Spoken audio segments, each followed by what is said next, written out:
Like I was once at the startup event and I kind of offended someone. I said, everyone in here has a mental health problem. Like we are Oh, not, jeez. we are certifiable. Like we need help and none of us is willing to get help. Was it a Because group of founders? Because yeah, I would agree with that yeah, statement it's 100, like if wholeheartedly. it's like you are basically regularly saying everyone else is stupid, I'm the only one that can solve this. And then the fact that we talk about it as if it's going to cure cancer, and then also, get rich and then defund the people who are curing cancer is Oh, really. jeez. Oh, jeez. You're listening to Notes from Chicago with Ashley Phillips.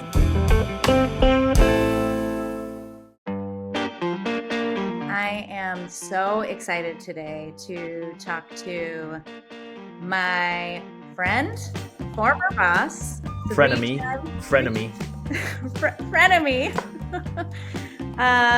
Chicago tech famous person, Harper Reed. Hello, everyone.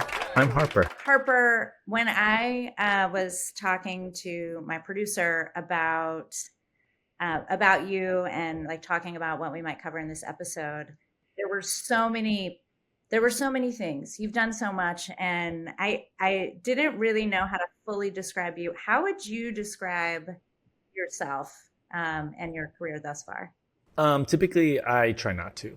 I'm not even lying. I'm always horrified by that question, mostly because I have no idea what to say, and it all sounds either like I'm being ridiculous, but more often than not, I just say, I'm an entrepreneur who lives in Chicago, and it's the easiest, kind of lightest way to do it. But then if people are like, but what do you do for fun? And I'm like, I program computers. But then what else do you do? Oh, I sit on the boards of defense think tanks. What else do you do? Oh, blah, blah, blah, blah, blah. So it's like a lot of this, there's a lot of stuff that is happening, I suppose. And really what it boils down to is I just try and have fun and do interesting things and do them with people that I really respect. And for some reason, the way that is manifested is through startups and businesses, often with my friend Dylan and often with people that I've worked with before. You have worked with a lot of the same people. A lot of those folks, not all of them, but a lot of those folks that you've kind of come back to again and again have been based in Chicago. Do you think there's something special about folks in Chicago or the Chicago tech community that kind of draws you or keeps you here? I don't think it's the best place to be for tech. If you're just starting a company, it's not the best place to be to start a company. That's obviously San Francisco, the Bay Area. I just don't want to live there. I don't mind it. I think it's great. I have many friends there. I think I sometimes fantasize about that. Like, would it be fun to live here? And I always am like, maybe. But like, I like living in Chicago for all of these reasons that are not the things that the Bay has. I like population. I like, the things that Chicago has, I really like. And so then I'm like, okay, no, I don't want to live there. And then because that decision is not made based on career, like it's not the best place to be, then you have to start thinking, okay, so what properties of Chicago can we take advantage of to make our jobs better, our lives better? One of the things that I really, really, really like about Chicago is the tenure of employee is just much longer. People in Chicago tend to have jobs for longer than in the Bay. And I don't know the numbers today because I don't really care enough to look it up, but it is something that if you hire someone in Chicago, they're just going to work with you longer, unless you mistreat them, of course. But like during Modest Times, which was the company that Ashley and I had back in the day, it was like 6 years versus now when it is like, or the Bay during that same time was 18 months. And so it's like you have, as a CEO, you're like, who do I hire? Do I hire the person that is going to theoretically be with me for the duration of this company and wherever? Or do I hire someone that's going to just want to split while they're trying to collect a company check or company stamps to get in their company stamp book so they can afford housing? Yeah. I think that I would much rather be in a place where people can have a job that they really like for a long time, because it just makes better community. It makes your companies better. It makes your work life better. I mean, if you like them. if you if you don't like them and you're one of those people that are there for 6 years, you're like, fuck, this sucks. Like, I got to sit here for 6 years with this asshole until they quit or I quit, man. So that's actually goes to another thing. Like, I really believe that you have to create your path. And I think there's lots of paths. And that's one of the things that I have tried to always do is be the person that is, you can't just follow in someone else's footsteps. You can try, but your foot never matches theirs. Sure. And right? You certainly have blazed your own trail. Well, that might be. I sometimes am like I was once at this startup event and I kind of offended someone because I was talking to this person and I said, everyone in here has a mental health problem. Like, we are not, we are certifiable. Like, we need help and none of us is willing to get help. Was it a group of founders? Because I would agree with that statement. Yeah, it's 100 like wholeheartedly. It's like you are basically regularly saying everyone else is stupid. I'm the only one that can solve this. Sure. And it's like being able to say that about like this game, I'm really proud of like the AI platform I've built or whatever it might be. It's kind of just this ridiculous thing. And then the fact that we talk about it as if it's going to cure cancer. And then also, get rich and then defund the people who are curing cancer is really. Oh, jeez. Now more than 10 years ago, but probably, I would imagine, memorably for you, and certainly for other people in Chicago. You were the CTO of Obama's 2012 re-election campaign. I'm just curious what that experience was like. I think there are many people, well, maybe I'll just speak for myself. I certainly have fantasies of ditching this working for money thing and going, you're still working for money, but working for a lot of money and like going and doing good with the knowledge that I have. So I'm curious kind of what that experience was like. And, that must have really been transformational for you, I can imagine. Well, it was, but we didn't know it at the time. I mean, it's like any time you've been inside of a rocket ship, you don't really have, there's no windows. You can't see what you're doing. And in that regard, there was some really funny things that were happening. Like, we couldn't talk to the press. The press was annoying. The press was trying to figure out what you're doing and they were all wrong. And so then you learn not to read about it. You can't talk to your friends about what you're doing. So we were in this kind of very specific space where we were alone, but it was so intense. Like, we worked so much and at such a ridiculous clip that it was very, very, very wild. It was wild. But it was great. I mean, it was like the thing that it taught me. This is something that I think is really important for my career. It taught me what it was like to work with something that was value based. So you're there because you love what is happening. You're not there because you think you're going to make money. You're not there because you're like, this is going to impact the world in a way that I appreciate. My takeaway there is that you cannot search for that. It's like a drug, because if you try and find that, you're only going to be chasing value, and you're going to be going here and you're going to be like, does this fit my values? And it's like, nope. And then what are you going to do? You're going to quit. You can go do it. You're going to find another one, and then you go to another one. And the problem is that there's just not very few experiences like that. Like, there's just very few. There's so many properties of that were so unique. For instance, there's only one day that matters. It doesn't matter what you do all the previous days if you fuck up on that one day. Like, truly, like, you could be the best of everything and you fuck up on that one day, and you might not even be the one that fucks up. So I remember being very scared of this. And I remember talking to someone, one of my favorite people there, and just being like, hey, what happens if we lose? They're all going to blame me. And she said, they're going to blame everyone, but you will be one of the people that are blamed. Oh my God. But the point was, there's going to be a lot of fingers pointing at a lot of people. Yeah. So like, that's just part of the game. And it doesn't matter how good you are, how bad you are. And you think about 2016, which I think is a funny election for many of us. 2016, there's a bunch of books talking about Trump's ad stuff that he did and how Facebook helped him, all this stuff. And they're good books. Highly recommend reading them. Really interesting. Some really good takeaways around ads and whatnot. But what I found interesting was, whatever the number of votes difference there was, 70,000 votes, 200,000 votes, whatever that was, if Hillary would have won, that book would have been about mobile strategy. And so you have a very razor thin line about what the right answer is at the end. And so the point is that all of this stuff is addressed retrospectively. Nothing is addressed going forward. And Axelrod says this very great line, which is like, you're never as dumb as they say you are when you lose, and you're never as smart as they say you are when you win.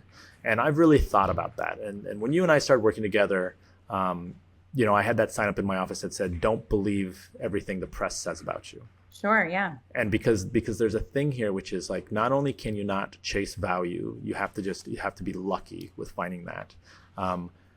You can't believe your own hype, because I think if you're in that situation, everything is really great and it works really well. But what ends up happening is you start believing that you're the reason for this, when the reason for, especially in a lot of those type of places, is the people and the community and all of the people that you're building on the backs of.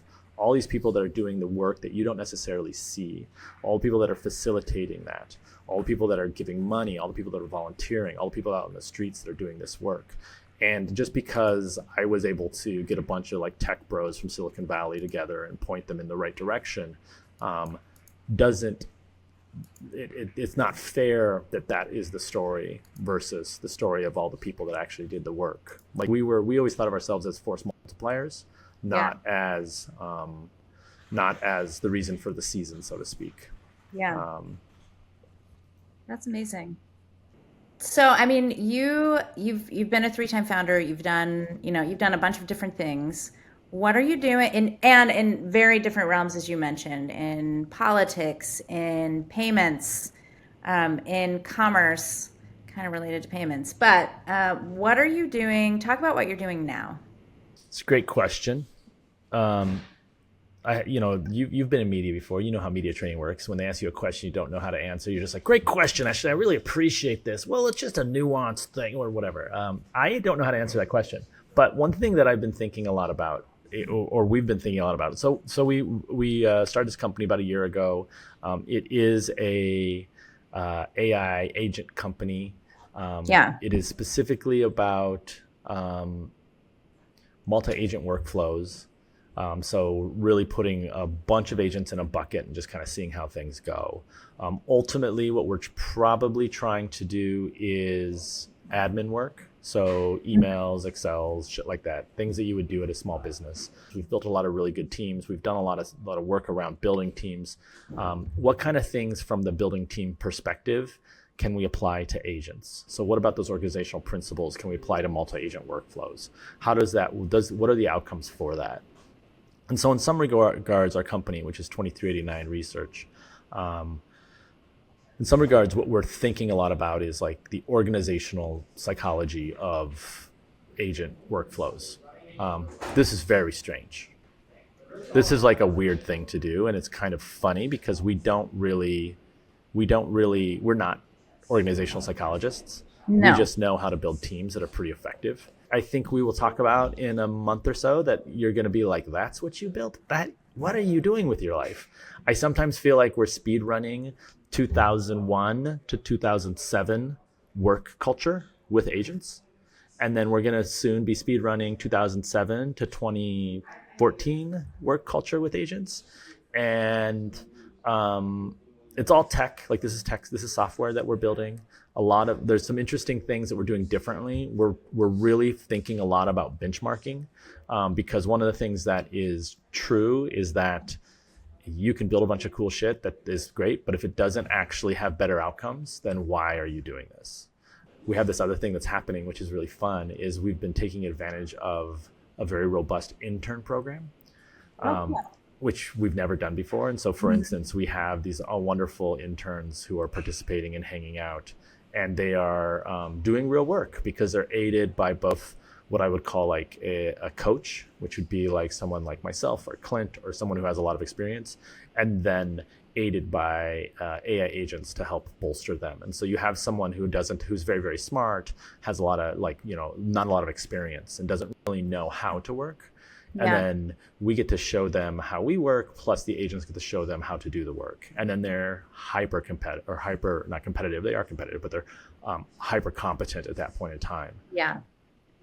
Yeah, this is interesting because I think that the idea of hiring people earlier on in their career and using AI to train them up and having great mentors or like very experienced mentors is kind of the opposite of like what you're kind of hearing out on the interwebs I of. think I think it's wrong, and I've said this a bunch before, and I was even Yeah. in the New York Times saying this. Oh, okay.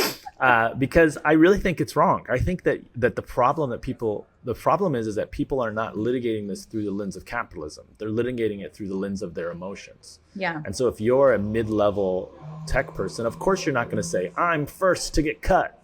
Like you're going to make up some story about this. But if you're a CEO and you're hiring and you have 3 employees in front of you, you have one that is worth $200,000, you have one that's worth $500,000, and you have one that's worth $100,000.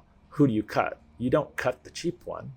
Like why would you like you just add it up? You're like, okay, well the senior knows everything about the company. They're 500K, they've grown up here, they know everything, they know where all the bodies are buried. We can't fire them. How many times have we heard that? Might be bullshit, might not, but we hear it all the time. Then the person in the middle, they're going to become a senior one day. And then the person at the end, they're brand new, they don't know anything. And you're like, wait, if we give them the senior and AI, we'll just make them the middle person. But we've paid them half as much. Capitalism tells you a very simple answer here, which is that the middle career people are all gone. And I think this is bad for a lot of things, but it's good if you like pottery. Let me ask you this, because I feel like every founder, CEO I've ever worked with, including you, always says, "How can we go faster? How can we go faster?" Do you feel like that this is the unlock, that like all of these new coding tools and that AI is the unlock for going faster, or do you still? No, I think I think the speed. It's like there's 2 speedometers. It's like one of the speedometers shows you the miles per hour you're going, and the other one shows you where on the map you are. And you may be going hundreds and hundreds of miles per hour, but the distance you're trying to travel is so far that the map isn't moving. Okay. And I think the CEOs are often looking at the map, and I think the worker people are often looking at the speedometer. And so I think what's happening is we're sitting there being like, what the fuck? Like, my hair's blown back with the wind. Like I'm working so fucking fast. And the CEOs are just like, but we're not making any progress, and it's like this thing. It's like being like when you're on a very long flight, like have you flown to Singapore before? You've flown to Hong Kong, you've flown to China. I've flown to Hong Kong. Yeah. When you're on that very long flight and you look at the map and you're like, how the fuck? It's been hours.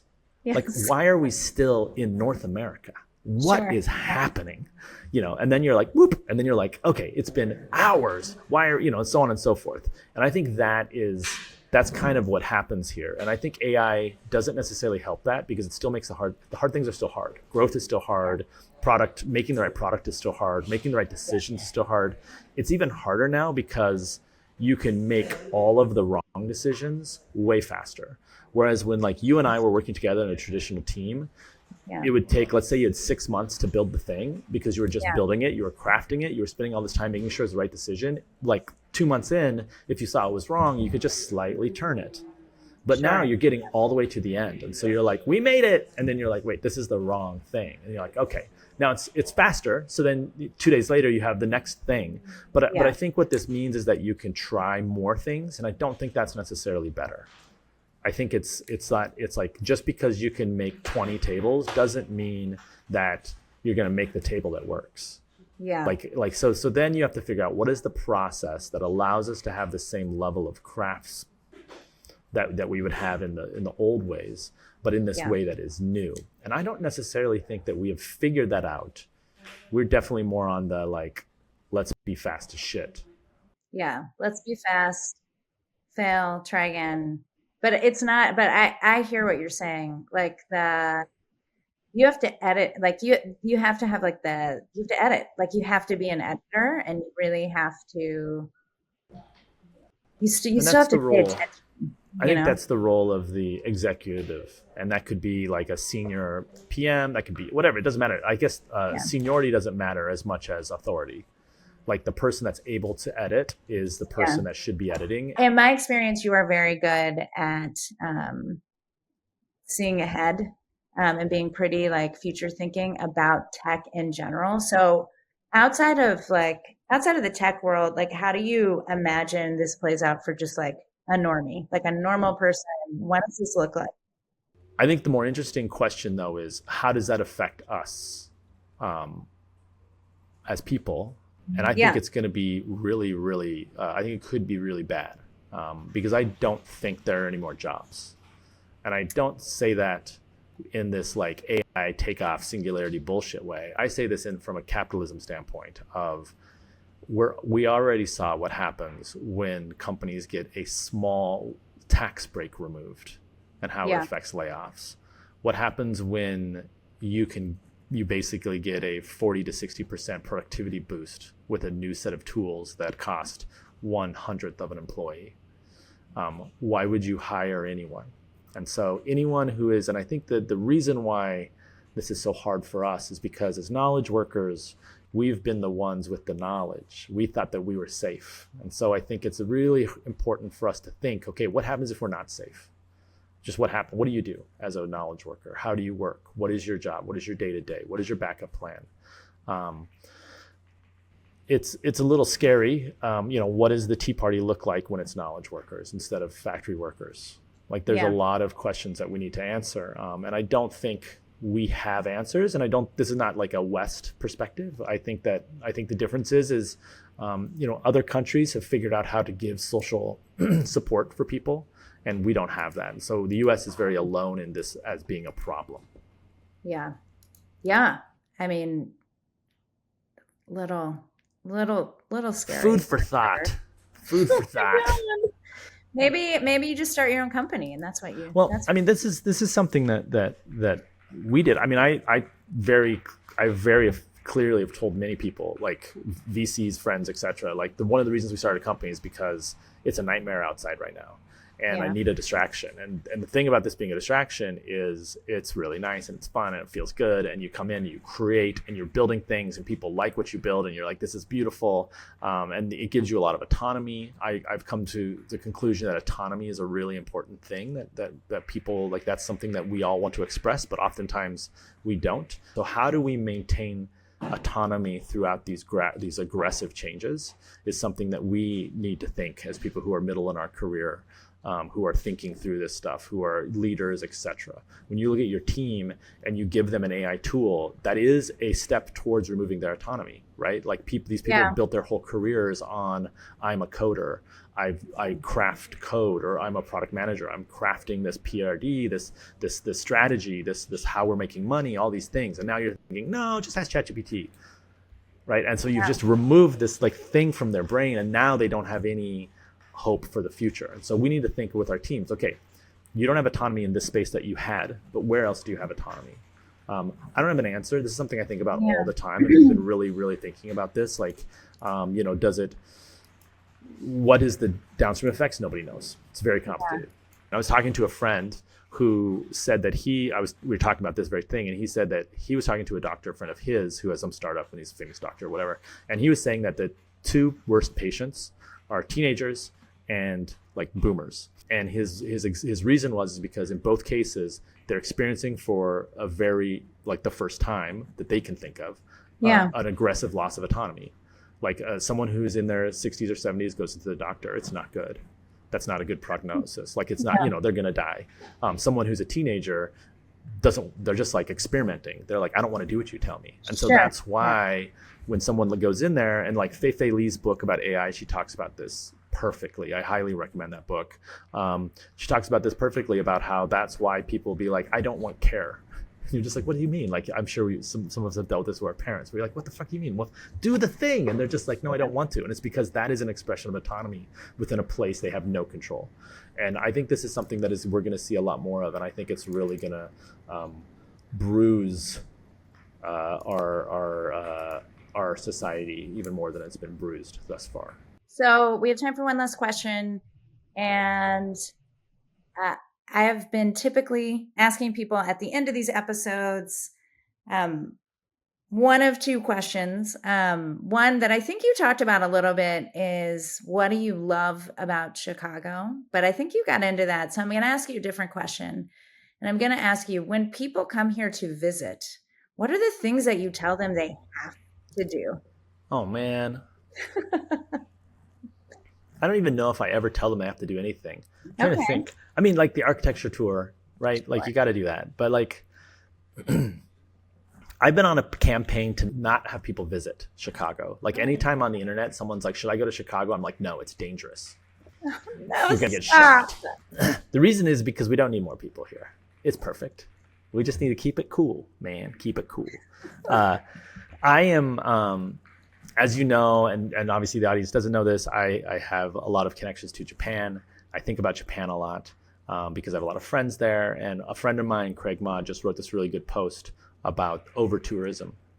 And in the post is this very specific thing about the TikTokification of tourism and how TikTok is creating these these like almost flash mobs for those of us who are old of people going to a place and just like and actually I think it's actually more not a flash mob, it's more akin to like when the companies, the restaurants would accidentally oversell a Groupon. Remember how destructive that was? Yes. Where they would just like all of a sudden like 1,000 people would show up and expect a thing. And it wasn't necessarily that it was money, but it was the thing they expected was always a burden to the restaurant. And so this is to say that when friends come to Chicago, I typically just show them what we do. You know, we'll go to the farmer's market. We'll go to a couple of restaurants that are very good. There's always the things of like, yeah, the museums are dope. Like go downtown. Like, you know, the lake is awesome. Like all that stuff. But then there's all these other things that I'm less compelled.